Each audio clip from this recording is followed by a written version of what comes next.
Namaskaram. So Chinese folk tales has a peculiar character, a dragon.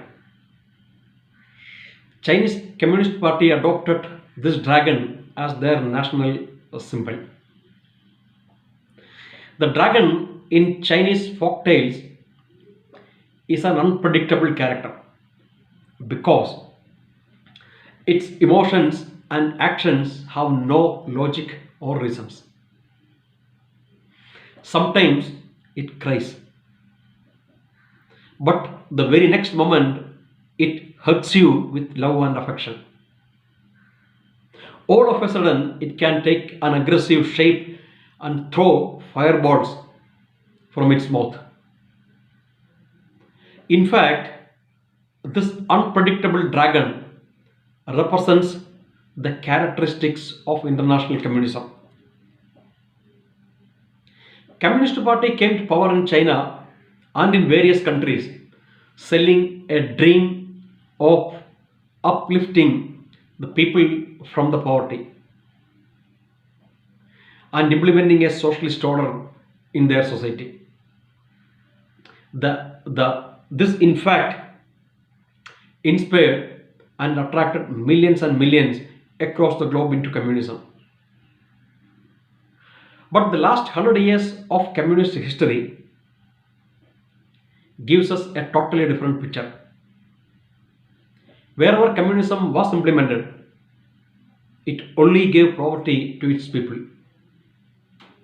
In communist countries, people are actually the slaves of the state. They do not have freedom of expression. You are not supposed to have an opinion outside of the party line. Communism proclaims a worker controlled society, but in reality, workers in communist countries never had the right to raise their voice against the government. Religious beliefs are banned. For the party, humans are emotionless machines.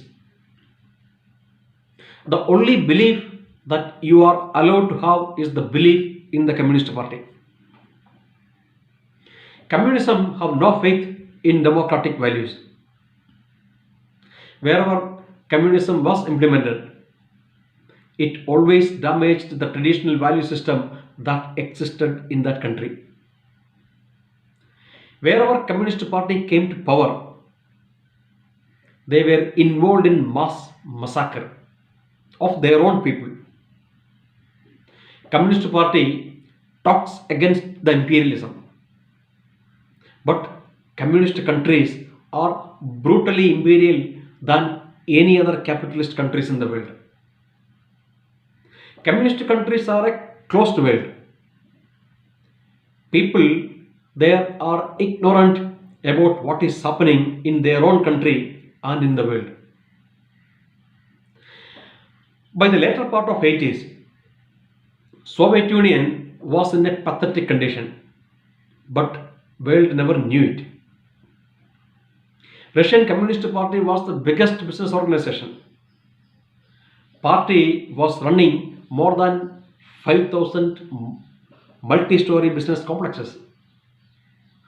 Close to 15 million people were killed or jailed during Stalin's period.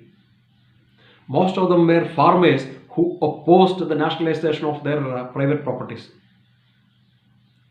Stalin had invaded most of the East European countries and brought them under the communist control. But finally, Soviet Russia collapsed. Collapse of Soviet Union was in fact inevitable. In 80s, Gorbachev started a political movement called Glasnost and Perestroika. This was meant to transform the Communist Party within and the Soviet Union. Russian parliament passed these changes with a huge majority. The first thing that Gorbachev did was the party assets were nationalized. He gave freedom to people. He gave freedom to the press. He gave freedom to practice religion. He brought in multi-party democracy in Russia and allowed people to have private properties. People in Russia have started understanding about the world.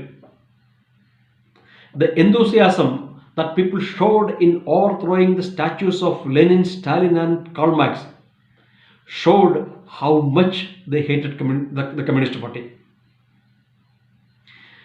They have removed the word socialism itself from their ideology in Russia. Leningrad was renamed as St. Petersburg. The next in the row is China. Systematic democratic movements against the one party rule that is happening there, the corruptions in Chinese society, and the human rights violations by the Chinese Communist Party is attaining an increased attention among students and educated class in China. But as long as Communist Party is in power there, world will never know what is happening in that country. Chinese themselves have no idea about what is happening in their country. The truth for Chinese need not be the absolute truth. For them, the truth is something that party wants them to perceive as the truth. China, in fact, was never like what it is today. They never attacked Tibet or crossed the Himalayas. Their relationship with the rest of the world was through trades. Huyan San and Fahian came to India in search of knowledge. This is what we all had learned about China in our school days. But China's traditional behavior was completely changed after Mao's Communist Party came to power through a brutal civil war in 1949. The fundamental problem is communism. Some of these behavioral traits of communism are also visible in Indian Communist Party because their basic inspiration is either from China or from Moscow. Remembering the heroes who sacrificed their life for our motherland in China-India border. Thank you so much. Vande Mataram.